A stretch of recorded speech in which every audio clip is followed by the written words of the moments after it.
আজ আমরা খুব সহজেই বন্ড অর্ডার কিভাবে নির্ণয় করে তা শিখে নেব।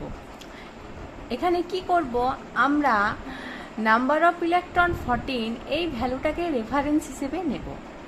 দেখো এখানে যখন নাম্বার অফ ইলেকট্রনস 14 তখন বন্ড অর্ডার কত? 3। ইলেকট্রন সংখ্যা যখন 1 করে কমে যাবে তখন বন্ড অর্ডার 0.5 হারে কীভাবে কমতে থাকবে। তাহলে ইলেকট্রন সাম যখন 13 তখন বন্ড অর্ডার কত হয়েছে? 2.5।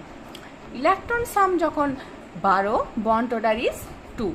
ইলেকট্রন সাম যখন 11 বন্ড অর্ডার কত হবে? 1.5। একই রকমভাবে রেফারেন্স ভ্যালু থেকে যদি ইলেকট্রন সাম 1 করে বেড়ে যায় বন্ড অর্ডার একই রকমভাবে কি হবে না 0.5 হারে কি হবে? কমে যাবে।